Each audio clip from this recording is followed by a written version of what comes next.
Hey, Thrive Nation, it's SteveCurrington.com, mortgage banker extraordinaire, all 50 states.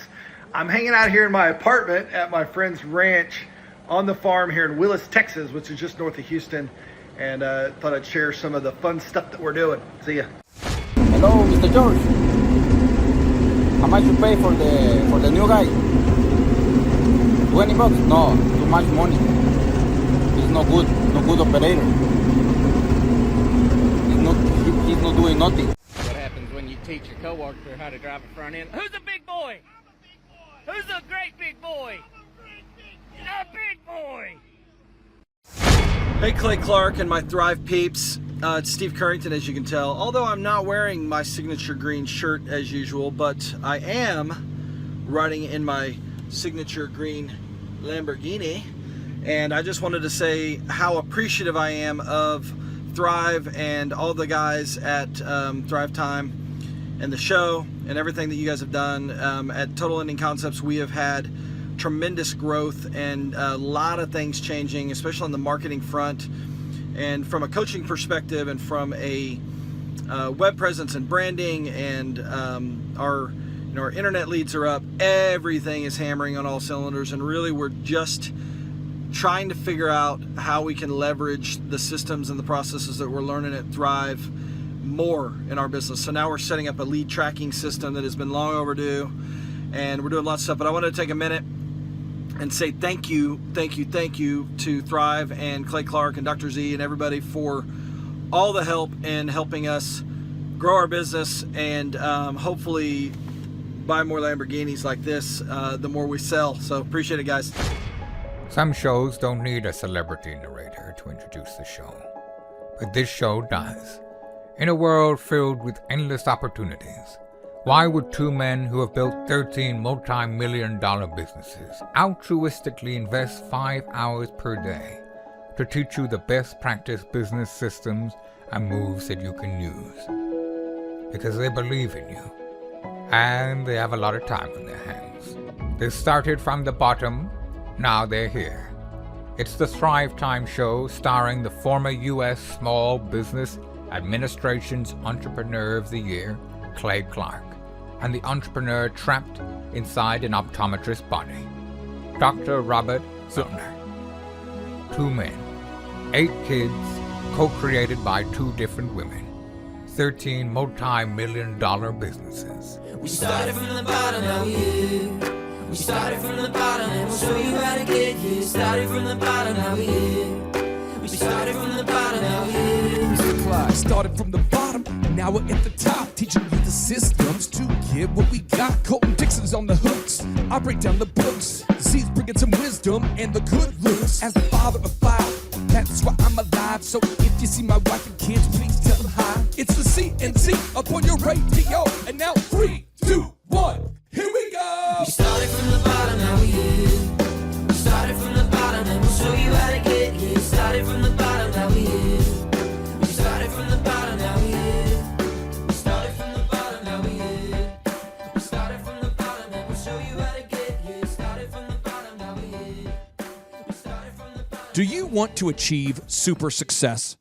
Well, on today's show, the public relations expert of choice for Michael Jackson, Prince, Nike, Pizza Hut, 3 United States presidents, 58 Academy Award winners, 3 Grammy Award winners, 43 New York Times bestselling authors, and a no-talent podcast host / entrepreneur guy by the name of Clay Clark. Michael Levine joins us to break down the shared traits of super successful people. Some shows don't need a celebrity narrator to introduce the show, but this show does. 2 men, 8 kids, co-created by 2 different women, 13 multi-million-dollar businesses. Ladies and gentlemen, welcome to the Thrivetime show. Now 3, 2, 1, here we go! We started from the bottom, now we're here. We started from the bottom and we'll show you how to get here. Started from the bottom, now we're here. We started from the bottom, now we're here. We started from the bottom, now we're here. Yes, yes, yes, and yes. And now Thrive Nation back by popular demand. My good friend, Mr. Michael Levine. Michael, how are you doing? I am well. I am impacted by your passion. I see so much apathy amongst so many people that just hearing your voice and the passion underneath it is appealing and interesting to me. For those of you who feel like you might be saying, I feel like I've heard this interview before. Yes, I believe that you may have heard portions of this interview. But what I want to do on today's show is I want to break down the knowledge bombs that Michael Levine is dropping one by one. So throughout the show, whenever he drops a knowledge bomb, I'm going to drop a bomb, and then I'm going to break down what he's talking about.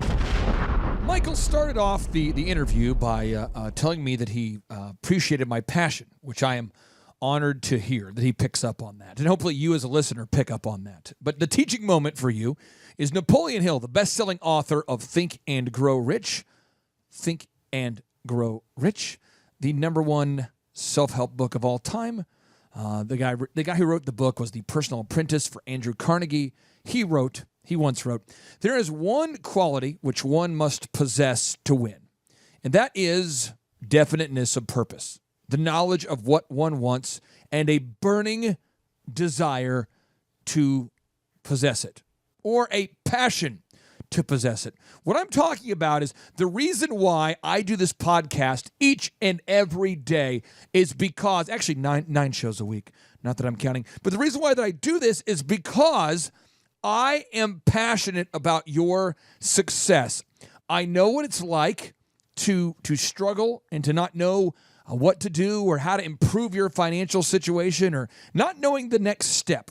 And so I believe that my job is to be America's number one business coach as a byproduct of mentoring millions. Every day, somebody out there like you emails me and says, gosh, I started implementing the systems and my life is changing dramatically. And that's why I do what I do. So make sure that you don't move on before you write down the answer to this question. What is your burning desire? What are you passionate about? And when I say passionate about, or what do you have a burning desire about, I mean, what are you willing to trade for it? What are you willing to trade off for what you want? Are you willing to trade off some sleep? Maybe some sweets? It'd be foods filled with sugar. Are you willing to trade off time in your bowling league? What are you willing to say no for? What are you willing to say no to in exchange for what you want? And if you're not willing to trade off things for what you want, then you really don't want it. It's not really something you're passionate about. And you cannot succeed if you're not passionate about something because there's just way too much adversity and rejection that we all must face. Now, Michael, I appreciate you saying that. You've been the PR consultant of the public relations consultant of choice for so many successful people. I'd love to tap into the mindset of successful people versus the mindset of the average person. Could you talk to me about something maybe that super successful people know about, that secret that super successful people know about that most people don't? Yes, I can and will, and I'm honored by the question.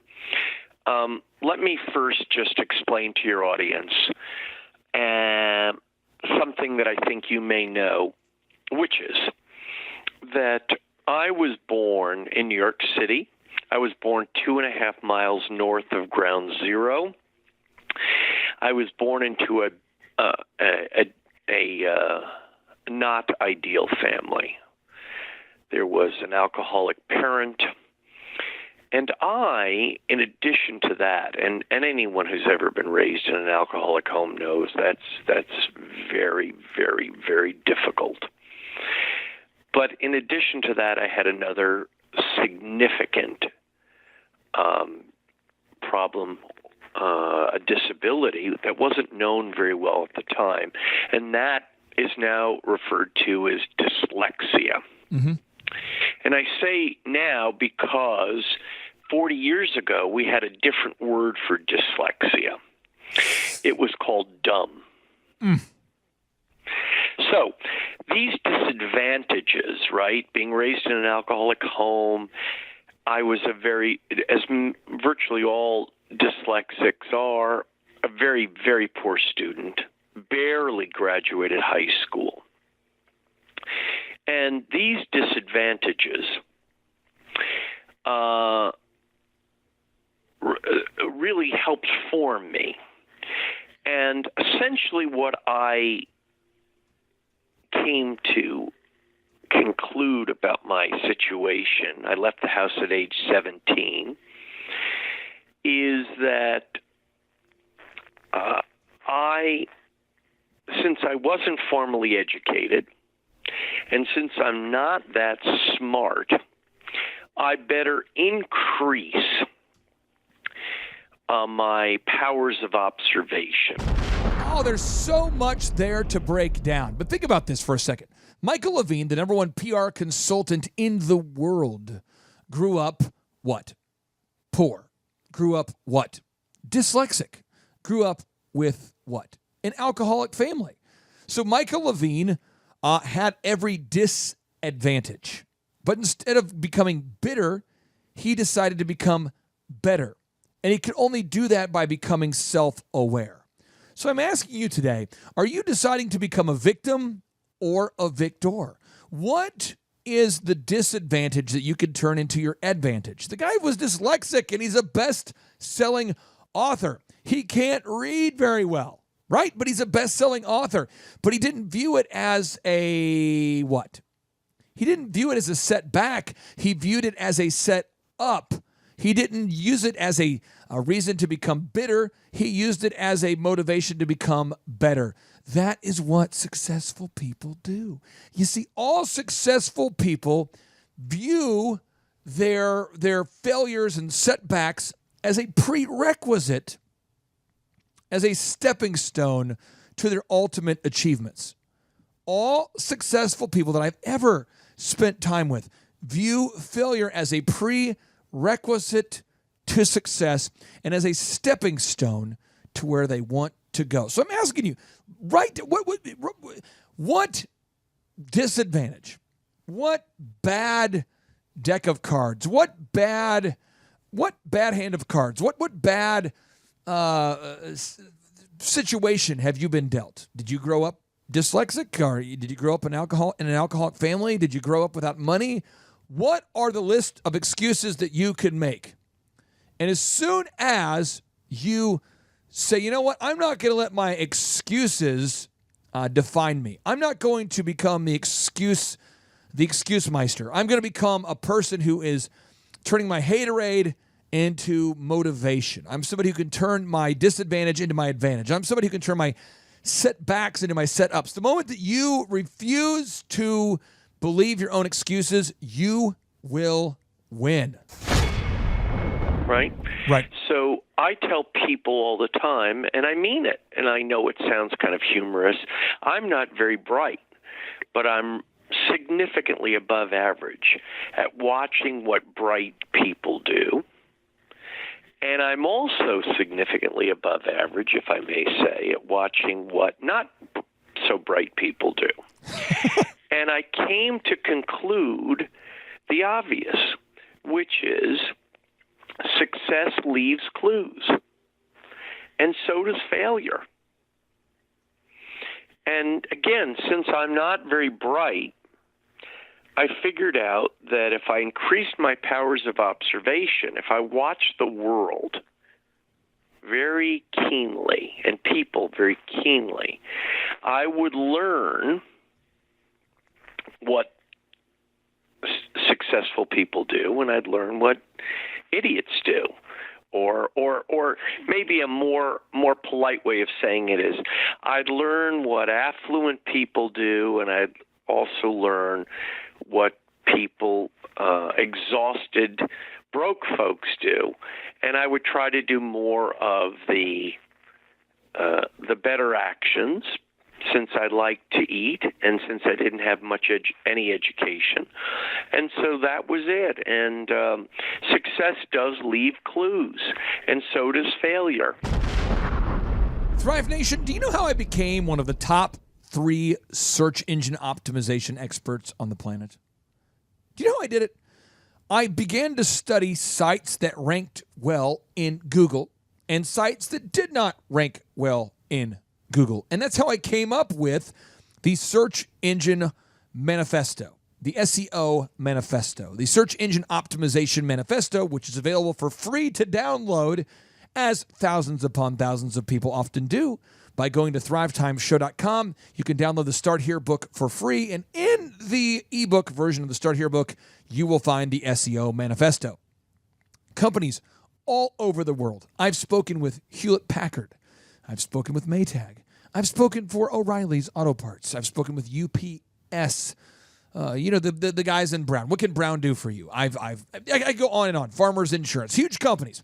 They all pay me to teach the proven systems. And one of the systems I've been taught to or paid to teach back in the day when I still traveled around doing speaking events was search engine optimization. And how do I know it? How have I become such an expert of it?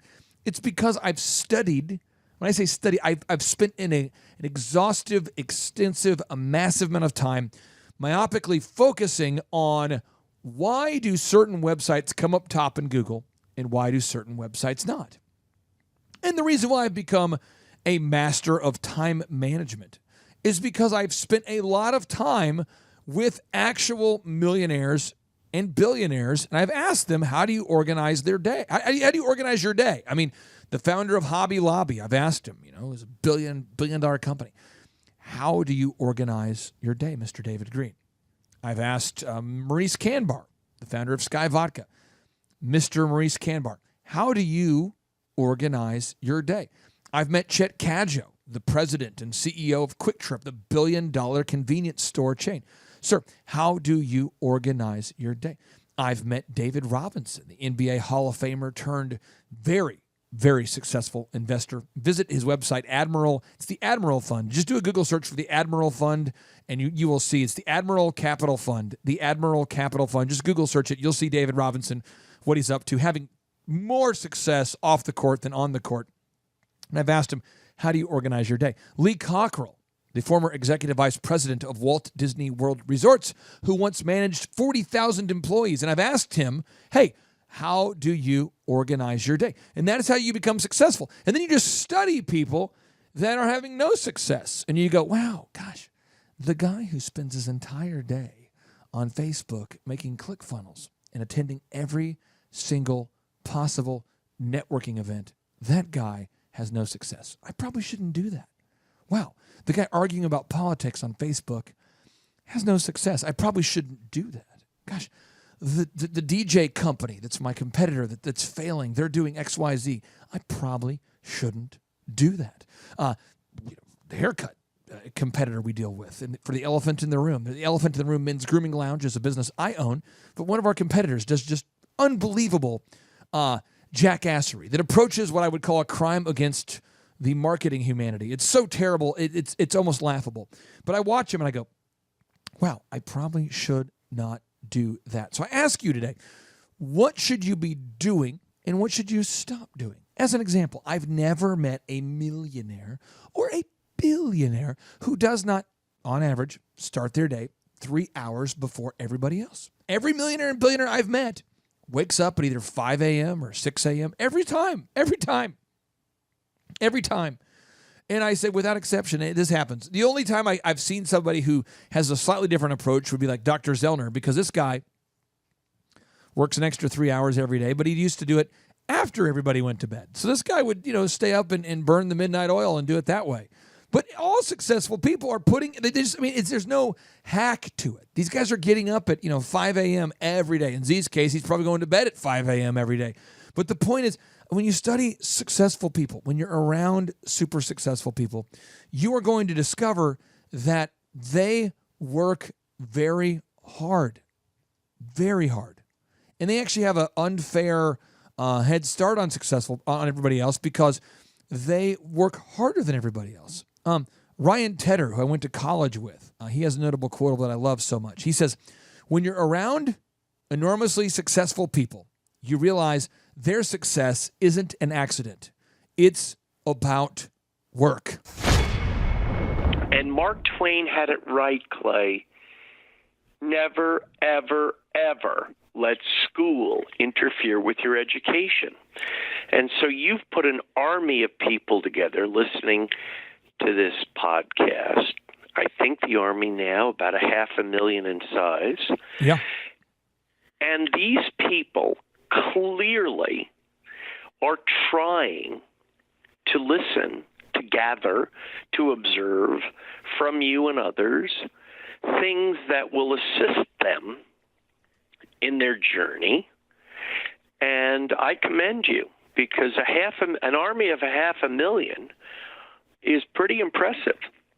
And so I'm happy to share with you some observations that I've had over a very long and unusual and unexpected career about what super successful people do and what people who underachieve do. You know, Craig Rochelle is currently the pastor of the largest Protestant church in America. And we interviewed him today, and the podcast will be released here in the coming weeks. But Craig has a church of over 100,000 people, Right. And I asked him, what time do you get to work? And he says, between 5 and 6 a.m. No, we're not talking about waking up. It's just between 5 and 6. I said, and he's in great physical shape. And I said, Craig, are you taking steroids? Just kind of jokingly. And he says, no, I just eat meat and vegetables, no carbs. That's what I do. Right. And I'm like, well, how do you find time to write your sermons? I'm asking these questions. And it doesn't matter whether I'm interviewing Craig Rochelle or Michael Levine or the guy who used to manage Walt Disney World. All of you guys are not scared of waking up before 7 a.m. None of you run around making excuses, talking about how you just don't have time to get things done. And you all have this burning, maniacal passion to succeed. And my goal of today's show is to give people a seed of the burning passion needed to succeed. And it's up to them whether they're going to water it or not. So I want to ask you, can you show the difference in the goals between the goals being set by successful people and the super successful people like Michael Jackson, like Prince, like the founders of Nike? Well, look, if I were sitting in a Starbucks with any individual listening to this show right now, what I would first say is, look, it all begins with one question. There is one question, and it is exactly the same question in the professional part of life as the personal part of life. It's not a different question. It's the same question. It has two parts, and until you can answer this question comfortably, clearly, effectively, you are basically driving in a circle. You're wasting massive amounts of time and energy. And so the question is this, and anyone listening to this, write it down. The question is, and it's the same for personal as professional, what do you most want, and what are you willing to give up to get it? What do you most want, and what are you willing to give up to get it? What do you most want, and what are you willing to give up to get it? Thrive Nation, that is a powerful question that so few people ever ask themselves. What do I really want? So I'm asking you right now, what do you really want, and what are you willing to trade off to get it? To build DJ Connection, the #1 wedding entertainment company in America during its time, djconnection.com. It's still doing very, very well today. It's growing, expanding under new ownership. They're doing a very good job. I was willing to give up everything. Sleep, TV. Check it out. I was willing to give up TV. Right there, I'm freeing up 5.2 hours a day for the average American. I was willing to give up distractions. We didn't have social media when I first started DJ Connection, but as I grew up, we did. That's 2.3 hours a day the average person is spending on social media. I was willing to give up TV and social media. Right there, that's 7.5 hours per day. I was willing to give up intramural sports. I remember there's some intramural football game, and I remember going, I don't want to be here. This is not helping me get to my goal. I was willing to give up relationships with people that I knew just as a result of geographical convenience. Just because I was your neighbor, or I went to church with you, or I knew you from somebody who knew you, or whatever the geography was. Just because we knew each other because of that doesn't mean you should occupy 5%, 10% of my waking hours. You're not essential to my goals. You're not adding value to my life. I can't add value to your life. You call me and lament about personal issues and bad moral choices on a consistent basis, and I just simply decided not to spend time with people that were not in a able to people who I was not able to have a sustainable, mutually beneficial relationship with. That's the question. And until you get real clear on the answer to that, you're basically just driving in a circle. You're wasting a lot of time, a lot of effort, a lot of energy, probably a lot of money. You're probably tired, frustrated, and broke. And probably belittling and blaming the world for those conditions.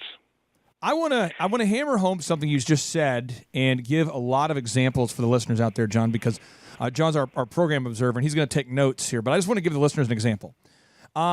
Bill Gates knew what he was looking to build. And so Bill Gates, his overnight success story started in 1975. And in 1986, he went public. But for 11 years, he asked himself, what did he most want, and what was he willing to give up to get it? He actually moved to Albuquerque from Seattle to get his first deal. He actually moved there. Apple, Steve Jobs, he turned his parents' garage into the founding place of Apple in 1976, and they really didn't do well until about 1984. Google, think about this, Larry and Sergey, they started Google in 1996, and they didn't make a profit, Michael, and you know this, but until 1999. Facebook started in 2005, and they lost $3.63 million after their first 2 years. Amazon did not report a profit for 7 years. I met you, I think, 5 years ago, and I think we had one subscriber to the podcast, and now we have 500,000 people listening. Can you by the way, two quick notes on something you were saying. Sure. Bill Gates, brilliant remark, brilliant notation. Bill Gates says that the human being inevitably overestimates that which they can do in a year and underestimates that which they can do in 10 years. True. Now listen to that. Friends, my friends in the audience, listen carefully. I want you to write it down. Bill Gates says the human being inevitably overestimates that which they can accomplish in a year and underestimates that which they can accomplish in 10. Isn't that interesting? See, that's worth the whole price of the show. See, if you write it down, if you think about that. Now, Mark Zuckerberg. Mark was at Harvard. Mark called 5 of his friends at Harvard to a meeting on a Saturday afternoon. He called them all and he said, and they were all friends of his, and he said, look, gentlemen, I've been working on something very important, very, very significant. Please join me at my dorm room on Saturday for a meeting, a 2-hour meeting. It'll be a very important opportunity to meet and discuss what I've been working on. Of the 5 people he invited, right? These are friends of his at Harvard, young and ambitious and smart. How many of the 5 showed up? I'm going to have to say 1 because that would be like what I would see in the world. It's usually about 20% of people are even trying. Well, the answer is 2. Oh, I'm a negative 3 guy. of the 5 were too busy. Too busy. Got a lot of going Now, on. the 2 that did show, yeah? Yeah. What happened to their story? Well, they're both billionaires. Just showing up. So, just showing up, right? Now, the other 3 were too busy. Isn't that fascinating? Thrive Nation, if you're out there, do you want to speculate as to what time I'm recording this show? What time do you think, as a father of 5, I'm recording this show? Now, this show is being recorded. A little hint, we have our biggest in-person Thrivetime show workshop of all time occurring today, probably at the time you're hearing this. So what time do you think that I am recording this show? I don't know. 6 p.m.? Nope. 7 p.m.? Nope. 8 p.m.? No. I am recording this show at 2 a.m. And you know why that I'm recording today's show at 2 a.m.?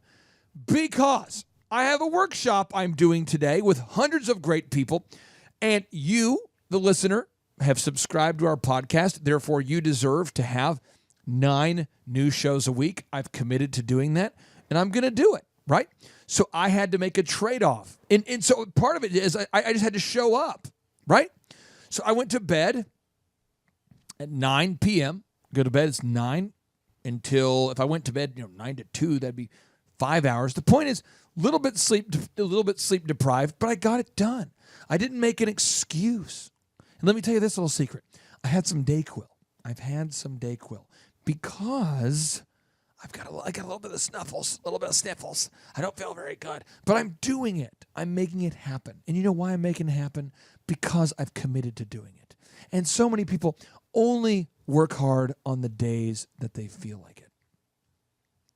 So many people only work hard on the days that they feel like it. And it is so hard. It's so hard to get much done when you only work on the days you feel good. You know, Jerry West, the Hall of Fame basketball player, legendary NBA executive, man who was born in 1938, once wrote, "You can't get much done in life if you only work on the days when you feel good." Because there are many days where we just don't feel good. So I'm asking you, do you show up when you don't feel good? And if you do show up when you don't feel good, then great. But if you don't show up on the days that you don't feel good, then we need to fix that, right? We need to go ahead and fix that. We need to show up on the days that we don't feel good. See, friends, you have to think about this. And all successful people, and I don't mean most, all successful people have what I would refer to as a reverence for time. So I'll tell you something a little quirky about me, Clay. Yes, sir. I live in a home, and in every room of my home, I have 2 things, right? I have a large clock, and I have a timer in every room. Wow, that's kind of interesting, Michael. Why do you do that? Well, because evidently, and evidently is one of my favorite words, Clive. Evidently, I have a reverence for time. Evidently. So, Mr. Levine, let me see if I understand you. You have in every room of your house a clock and a timer?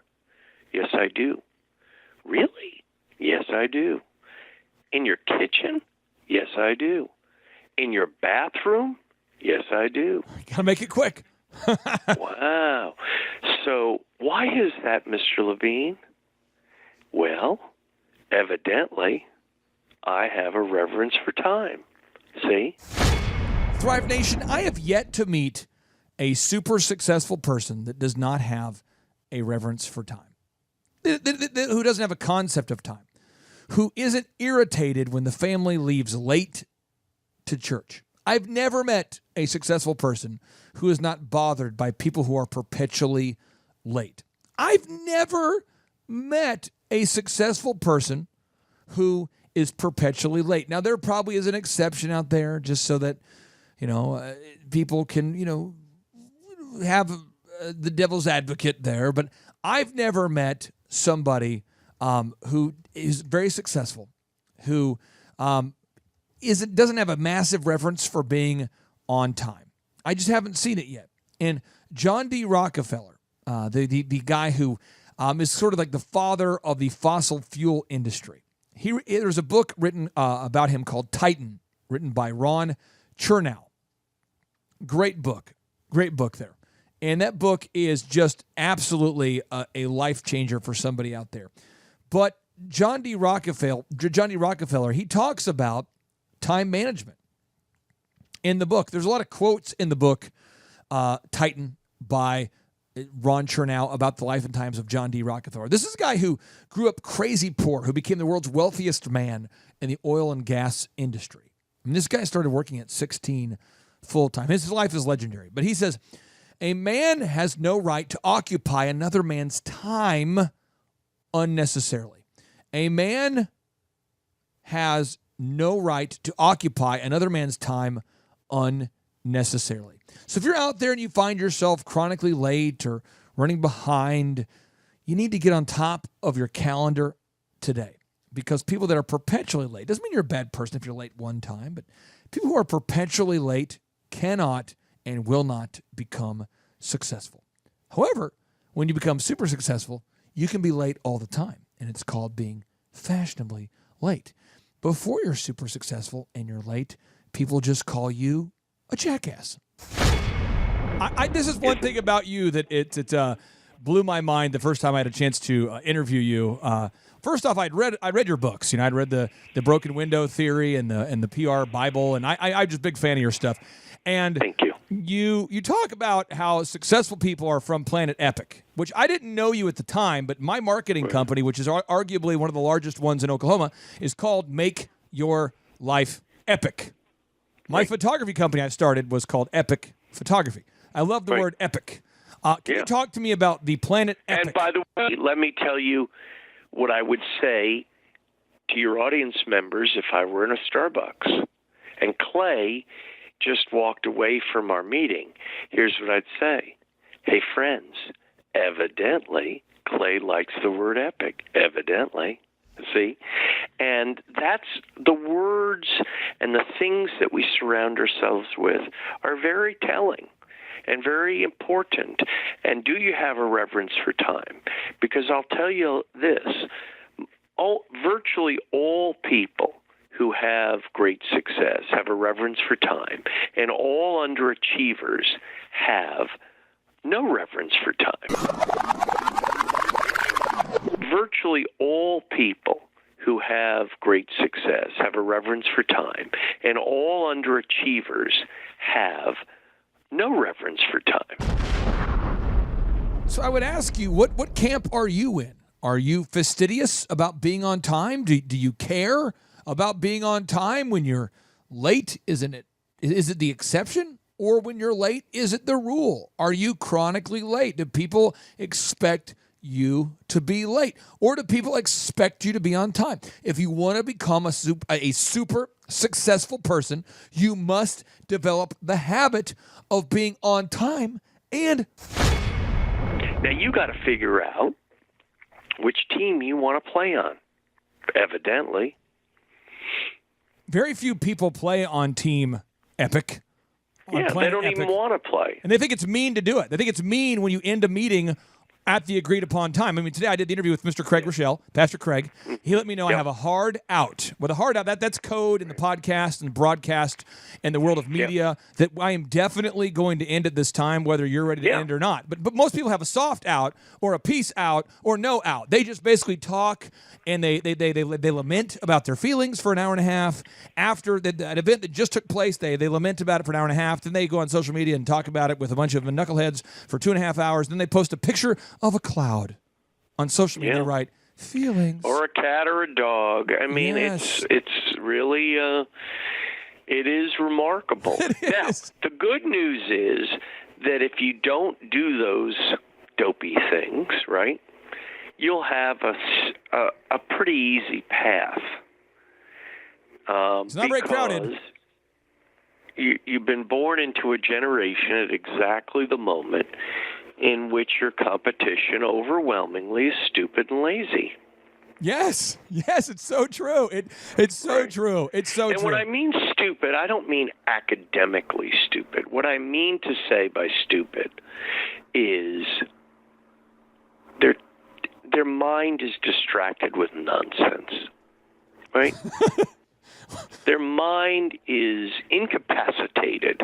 They may have a inherently smart computer on the top of their shoulders, but their brain is incapacitated with distraction. If it's okay, I would like to insert a little science to go with what you're saying. We just interviewed a Silicon Valley former executive by the name of Ellen Petrie Leanz. She was featured on the Megyn Kelly Show, and she wrote a book called The Happiness Hack. And in that book, they discovered, shockingly, that the amygdala, the almond-sized part of the brain, prevents the massive part of your brain from making critical decisions. You can't think critically when you're emotional. So when you're angry, you can't think. When you're laughing, you can't think. When you are sad, you can't think. And according to Psychology Today, we'll put this on the show notes, the average American now, Michael, receives 85 interruptions per day from their smartphone, which means that your smartphone is now making you dumber than ever before. So you have a smartphone making you dumb. You can't pay attention. You're perpetually distracted. So I asked Craig Rochelle, I said, Craig, your smartphone is making you operationally stupid. So the question that you need to ask yourself, that we all need to ask ourselves is, are we operationally dumb as a result of allowing perpetual distraction to keep us from focusing our forces and our energy on one specific task at hand? And this isn't a new concept. In fact, the famous scientist, inventor, and engineer, innovator, really, by the name of Alexander Graham Bell. It's Alexander Graham Bell, the guy who's credited with inventing and patenting the first practical telephone. He once wrote, and I love this quote, he said, "Concentrate all your thoughts upon the work at hand. The sun's rays do not burn until brought to a focus." Concentrate all of your thoughts upon the work at hand. The sun's rays do not burn until brought into focus. So today, how many times did I check my Facebook status? Today. What do you think? 0. Today, how many times did I check my emails after I responded to all of the emails in the morning? So after I finished deleting all the emails, how many times do you think I checked email today? 0. Today, how many times do you think I checked my LinkedIn status? 0. Today, how many times do you think I checked YouTube comments? 0. Today, how many times do you think I answered a phone number I didn't know? 0. Today, how many times do you think that I went out there and discussed my feelings with other people, or my religious opinions or my political opinions with other people? 0. Successful people all focus on what they can control. All successful people I've ever spent time with exclusively focus on things that they can control. If they can't control it, they're not interested in it. And that is the mantra of all successful people. Focus, which stands for focus on core tasks until success. I repeat, Focus on core tasks until success. I asked Pastor Craig today. I said, Pastor Craig, you've got 100,000 people going to your church. You have the biggest church in the world.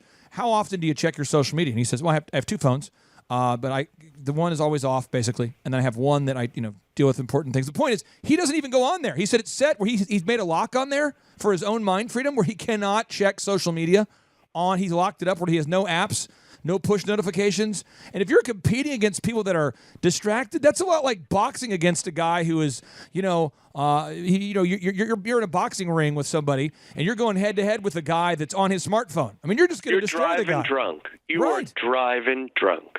And the look on the faces of most young people, and even people, not young people, disease is now transmuted beyond just young people.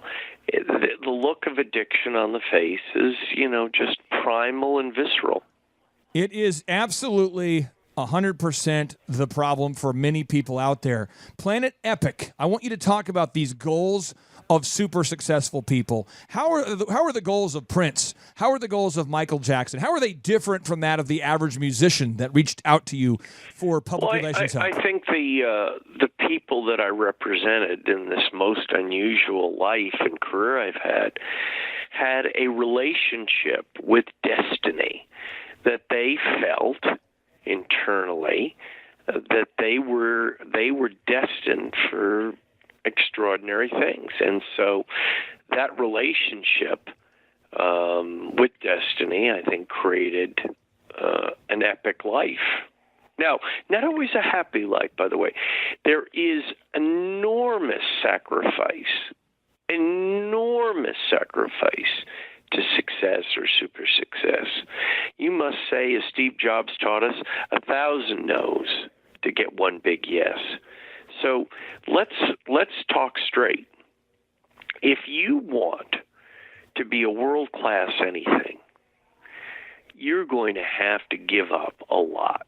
You're going to have to turn down a lot of distractions. And some of them are going to be difficult, and some of them may be even painful. But that is the price of greatness. It's just how it is, and so it goes. Thrive Nation, successful people say no more than anybody else. As an example, just in the past 60 days, I've been asked to speak at dozens of events all across the country. I have been sent text messages from people who somehow have found my cell phone number, and they've said, "Can we meet for coffee?" And I've said no. There have been many, many people that really don't know what they're talking about, who have reached out to be guests on the Thrivetime show, and I have said no. There is a college that I once attended, and I went to 3 colleges, so I'll let you guess as to which college it is, who's asked me to come speak yet again. And I said, no. There are people that email me every day feelings and opinions that I don't value. So I hit delete. And all successful people are very, very very familiar with, very good at saying no. And at first, when you learn to say no, it feels bad, because, you're not used to saying no. But Steve Jobs once said, he said, people think focus means saying yes to the thing you've got to focus on. But that's not what it means at all. It means saying no to the 100 other good ideas that there are. I repeat, May 16th, 2011, Steve Jobs writes, people think focus means saying yes to the thing you've got to focus on. But that's not what it means at all. It means saying no to the 100 other good ideas that there are. Kobe Bryant has a notable quotable I wanted to read to you, and I also wanted to read to you a notable quotable from the late, great Martin Luther King Jr. Kobe Bryant was coached by a friend of mine named Paul Pressey. Paul was the assistant coach on the Lakers, and I became a big Kobe fan after hearing about his work ethic. And he writes, I can't relate to lazy people. We don't speak the same language. I don't understand you. I don't want to understand you. Kobe Bryant. It's about right. I don't get it. You have precious little time here. Precious time. Remember, I told you I was born 2.5 miles north of Ground Zero, which means that I witnessed, I was there and witnessed 9/11. Life is short and life is unpredictable, and to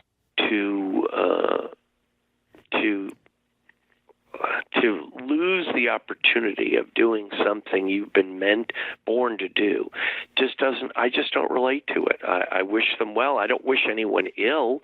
If you say to me, Michael, I deeply desire to waste my life, I don't wish you ill. I just don't relate to you. It's not something that I relate to. Michael, real quick, this is something I want to make sure the listeners get.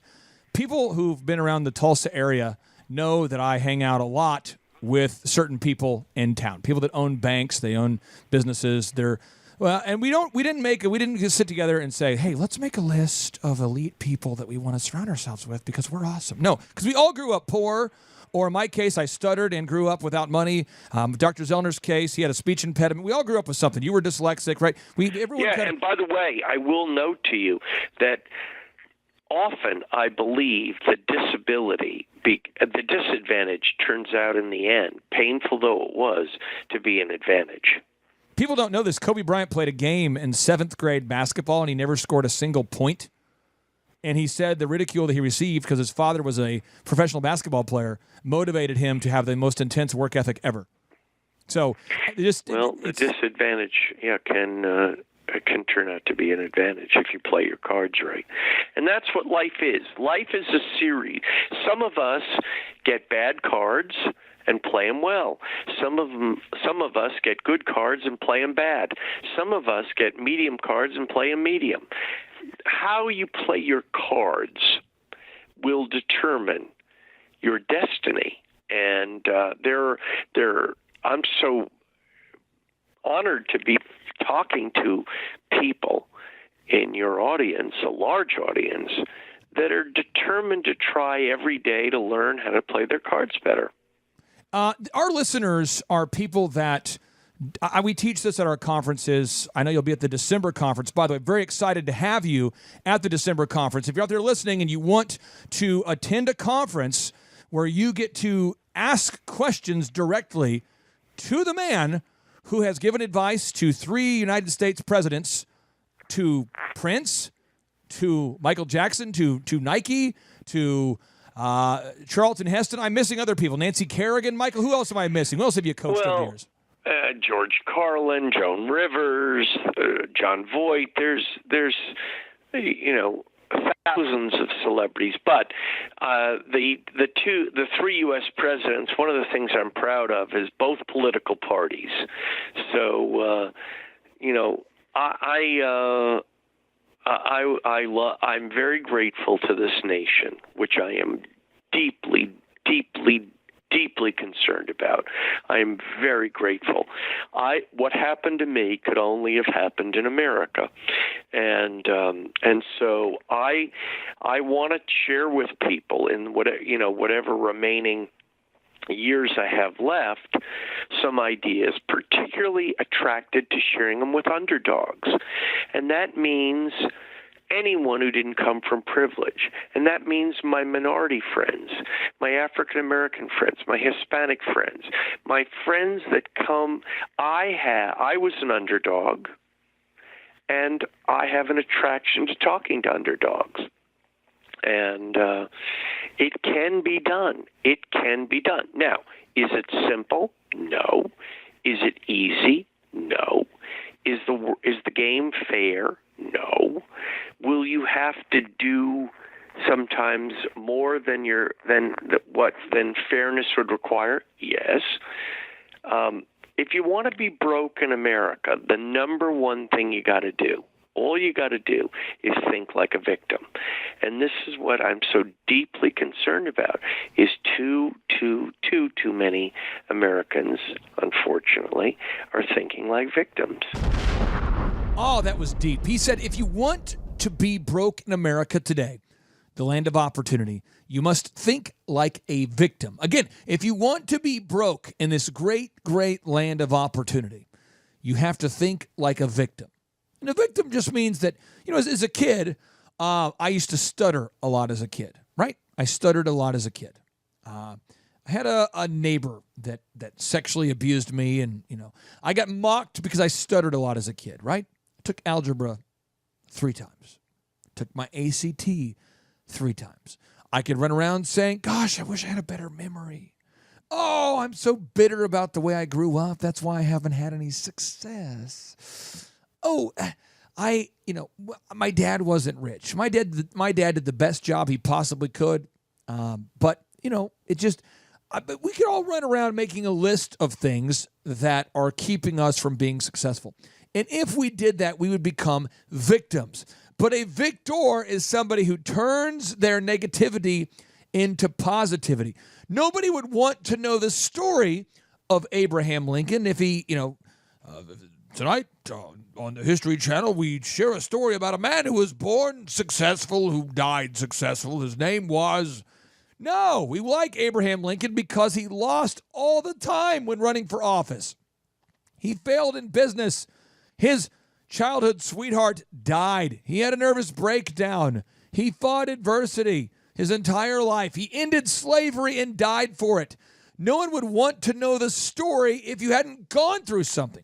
That's why epic movies are so powerful. It's the heroic character. He encounters some adversity and he pushes through it en route to success. That's what makes epic movies. We all want to see the good guy beat the bad guys. Nobody wants to hear your story if the good guy just dominates since birth. He got a silver spoon handed to him and just dominates.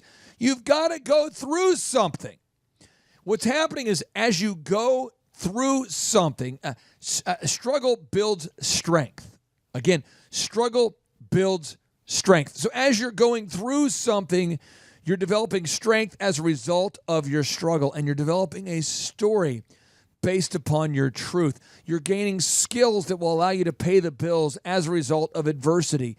With no pain, there is no gain. And it's up to you to decide whether you want to become a victim or a victor.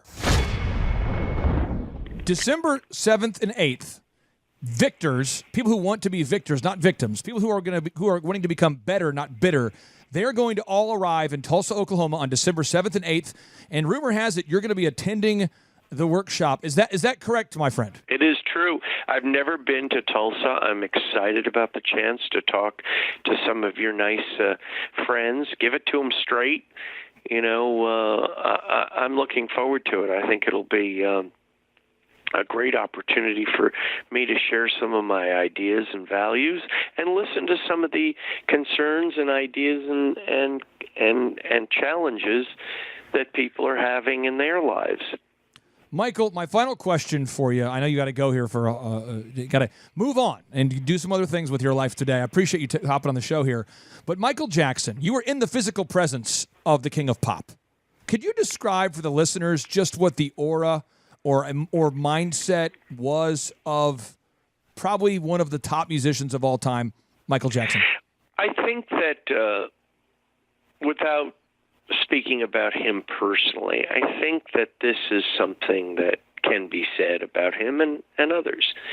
You are unwise in the extreme if you judge geniuses by normal people's standards.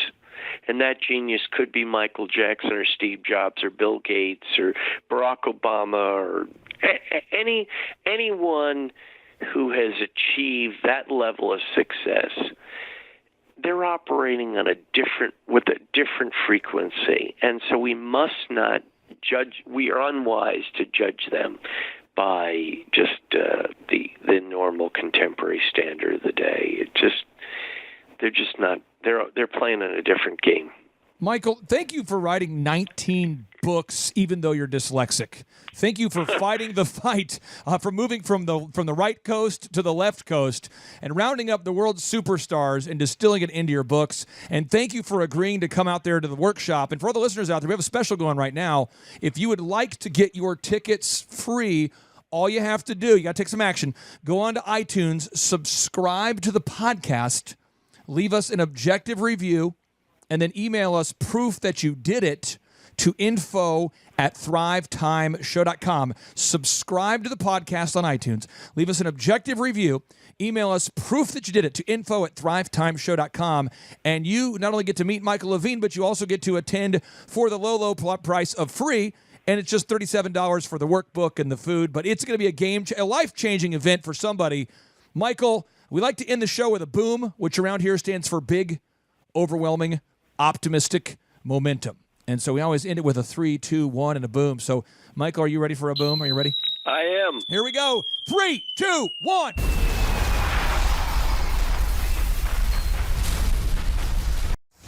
Clay Clark is here somewhere. Where's my buddy Clay? Clay's the greatest. I met his goats today. I met his dogs. I met his chickens. I saw his compound. He's like the greatest guy. I ran from his goats, his chickens, his dogs. So this guy's like the greatest marketer you've ever seen, right? His entire life, Clay Clark, his entire life is marketing. Okay, Aaron Antis, March 6th and 7th. March 6th and 7th, guess who's coming to Tulsa, Jerusalem? Ooh, Santa Claus? No, that's March. March 6th and 7th, Oh. We're going to be joined by Robert Kiyosaki. Robert Kiyosaki. Best-selling author of Rich Dad, Poor Dad. Probably the best-selling, or one of the best-selling business authors of all time. And he's going to be joined with Eric Trump. He'll be joined by Eric Trump. So we got Eric Trump and Robert Kiyosaki in the same place. Aaron, why should everybody show up to hear Robert Kiyosaki? Well, you got billions of dollars of business experience between those two, not to mention many, many, many millions of books have been sold. Many, many millionaires have been made from the books that have been sold by Robert Kiyosaki. I happen to be one of them. I learned from the man. He was the inspiration. That book was the inspiration for me to get the entrepreneurial spirit, as many other people. Now, since you won't brag on yourself, I will. You've sold billions of dollars of houses, am I correct? That is true. And the book that kickstarted it all for you, Rich Dad, Poor Dad. Rich Dad, Poor Dad, the author, the best-selling author of Rich Dad, Poor Dad, Robert Kiyosaki, the guy that kickstarted your career. Yes. He's going to be here. He's going to be here. I'm pumped. And now Eric Trump, people don't know this, but the Trump organization has thousands of employees. There's not 50 employees. The Trump organization, again, most people don't know this, but the Trump organization has thousands of employees. And while Donald J. Trump was the 45th president of these United States and soon to be the 47th president of these United States, he needed someone to run the companies for him. And so the man that runs the Trump organization for Donald J. Trump, as he was the 45th president of the United States and now the 47th president of the United States, is Eric Trump. And so Eric Trump is here to talk about time management, promoting from within, marketing, branding, quality control, sales systems, workflow design, workflow mapping, how to build. I mean, everything that you see, the Trump hotels, the Trump golf courses, all their products, the man who manages billions of dollars of real estate and thousands of employees is here to teach us how to do it. You are talking about one of the greatest brands on the planet from a business standpoint. Right. I mean, who else has been able to create a brand like the Trump brand? I mean, look at it. And this is the man behind the business for the last pretty much since 2015. He's been the man behind it. So you're talking, we're into 9 going into 10 years of him running it, and we get to tap into that knowledge. That's going to be amazing. Now, think about this for a second. Would you buy a ticket just to see Robert Kiyosaki and Eric Trump? Of course you would. Of course you would. But we're also going to be joined by Sean Baker. This is the best-selling author, the guy who invented the carnivore diet. Oh, yeah. Dr. Sean Baker. He's been on Joe Rogan multiple times. He's going to be joining us. So you've got Robert Kiyosaki, the best-selling author of Rich Dad, Poor Dad, Eric Trump, Sean Baker. The lineup continues to grow, and this is how we do our tickets here at the Thrivetime Show. If you want to get a VIP ticket, you can absolutely do it. It's $500 for a VIP ticket. We've always done it that way.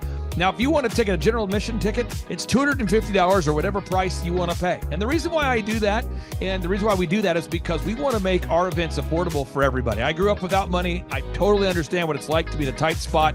So if you want to attend, it's $250 or whatever price you want to pay. That's how I do it. And it's $500 for a VIP ticket. Now, we only have limited seating here. With the most people we've ever had in this building was for the Jim Brewer presentation. Jim Brewer came here, the legendary comedian Jim Brewer came to Tulsa, and we had 419 people that were here. 419 people. Yeah. And I thought to myself, there's no more room. I felt kind of bad that a couple people had VIP seats in the men's restroom. Oh, no, I'm just kidding. But I thought, you know what, we should probably add on. So we're adding on what we call the upper deck, or the top shelf. So the seats are very close to the presenters, but we're actually building right now. We're adding on to the facility to make room to accommodate about another 30 attendees or more. So again, if you want to get tickets for this event, all you have to do is go to thrivetimeshow.com.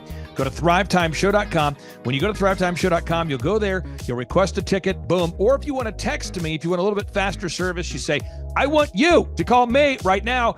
Just text my number. It's my cell phone number, my personal cell phone number. We'll keep that private between you, me, everybody. We'll keep that private. And anybody, don't share that with anybody except for everybody. That's my private cell phone number. It's 918-851-0102. 918-851-0102. I know we have a lot of Spanish-speaking people that attend these conferences, and so to be bilingually sensitive, my cell phone number is 918-851-0102.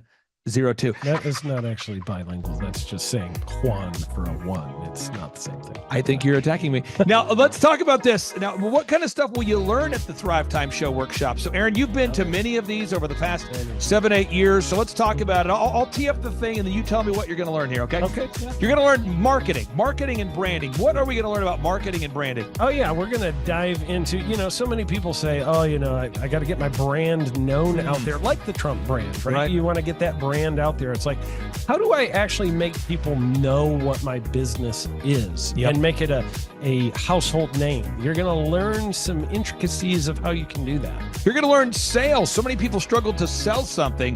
This just in, your business will go to hell if you can't sell. So we're going to teach you sales. We're going to teach you search engine optimization, how to come up top in the search engine results. We're going to teach you how to manage people. Aaron, you have managed, no exaggeration, hundreds of people throughout your career and thousands of contractors. And most people struggle with managing people. Why does everybody have to learn how to manage people? Well, because first of all, you either have great people or you have people who suck. And so it can be a challenge, learning how to work with a large group of people and get everybody pulling in the same direction can be a challenge. But if you have the right systems, you have the right processes, and you're really good at selecting great ones, and we have a process we teach about how to find great people. When you start with the people who have a great attitude, they're teachable, they're driven, all of those things, then, you can get those people all pulling in the same direction. So we're going to teach you branding, marketing, sales, search engine optimization. We're going to teach you accounting. We're going to teach you personal finance, how to manage your finance. We're going to teach you time management. How do you manage your time? How do you get more done during a typical day? How do you build an organization if you're not organized? How do you do organization? How do you build an org chart? Everything that you need to know to start and grow a business will be taught during this 2-day interactive business workshop. Now, let me tell you how the format is set up here. And again, folks, this is a 2-day interactive 15. Think about this, folks. It's 2 days. Each day it starts at 7 a.m. and it goes until 5 p.m. So from 7 a.m. to 5 p.m., 2 days. It's a 2-day interactive workshop. The way we do it is we do a 30-minute teaching session, and then we break for 15 minutes for a question and answer session. So, Aaron, what kind of great stuff happens during that 15-minute question and answer session after every teaching session? I actually think it's the best part about the workshops, because here's what happens. I've been to lots of these things over the years. I've paid many thousands of dollars to go to them. And you go in there and they talk in vague generalities, and they're constantly upselling you for something, trying to get you to buy this thing or that thing or this program or this membership. And you leave not getting your very specific questions answered about your business or your employees or what you're doing on your marketing. And what's awesome about this is we literally answer every single question that any person asks, and it's very specific to what your business is. And what we do is we allow you as the attendee to write your questions on the whiteboard. Yep. And then we literally, as you mentioned, we answer every single question on the whiteboard. And then we take a 15-minute break to stretch and to make it entertaining when you're stretching. This is a true story. When you get up and stretch, you'll be greeted by mariachis. Sure. There's going to probably be alpaca here, llamas, helicopter rides, a coffee bar, a snow cone. I mean, there's just... You had a crocodile one time. That was pretty interesting. You know, I should write that down and actually do that. Sorry for that one guy that we lost. The crocodile, we duct taped its face so that we duct taped. No, it was a baby crocodile. And it was duct tape. Yeah, duct tape around the mouth so it didn't bite anybody. But it was really cool passing that thing around and petting I should do that. We have a small petting zoo that will be assembled. It's going to be great. And then you're in the company of hundreds of entrepreneurs. So there's not a lot of people in America today. In fact, there's less than 10 million people today, according to U.S. Debt Clock, that identify as being self-employed. So if you have a country with 350 million people, that means you have less than 3% of our population that's even self-employed. Yeah. So you only have 3 out of every 100 people in America that are self-employed to begin with. And when Inc. magazine reports that 96% of businesses fail by default, you have a 1 out of 1,000 chance of succeeding in the game of business. It's tough. But yet the average client that you and I work with, we can typically double this. This is no hyperbole, no exaggeration. And I have thousands of testimonials to back this up. We have thousands of testimonials to back it up. But when you work with a home builder, when I work with a business owner, we can typically double the size of the company within 24 months. Yeah. Double. And you say double? Yeah, there's businesses that we have tripled. There's businesses we've grown 8x. There's so many examples you can see at thrivetimeshow.com. But again, this is the most interactive, best business workshop on the planet. This is objectively the highest rated and most reviewed business workshop on the planet. And then you add to that Robert Kiyosaki, the best-selling author of Rich Dad, Poor Dad. You add to that Eric Trump, the man that runs the Trump Organization.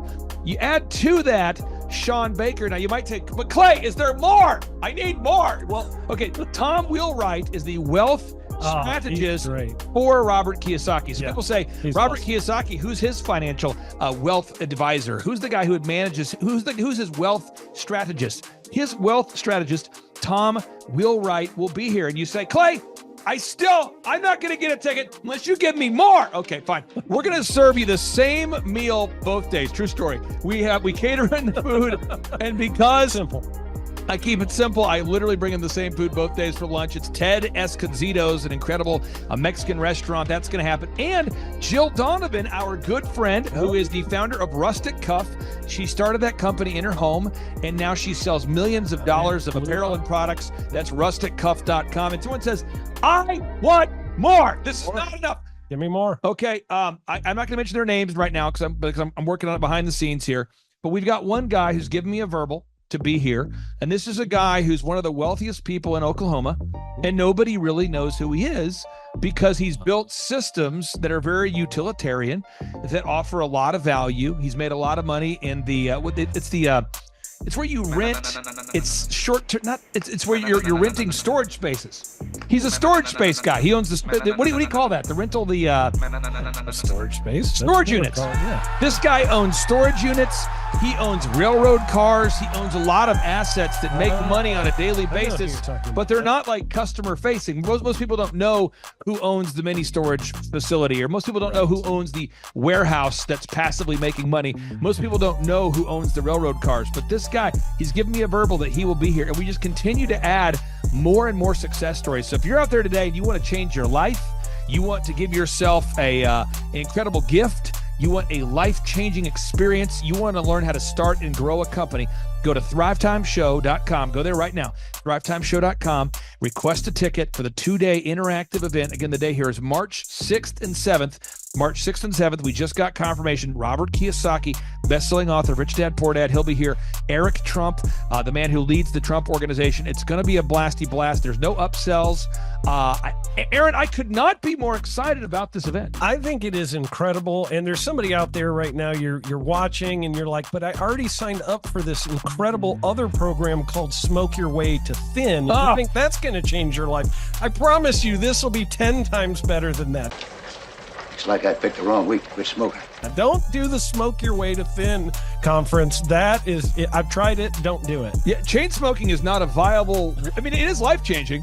It is life changing. If you become a chain smoker, it is life changing. Not the best weight loss program, though. Right, Like, not I mean, really. So So if you're looking to have life-changing results in a way that won't cause you to have a stoma, get your tickets at thrivetimeshow.com. Again, that's Aaron Antis. I'm Clay Clark, and reminding you and inviting you to come out to the 2-day interactive Thrive Time Show workshop right here in Tulsa, Oklahoma. I promise you, it will be a life-changing experience. We can't wait to see you right here in Tulsa, Oklahoma.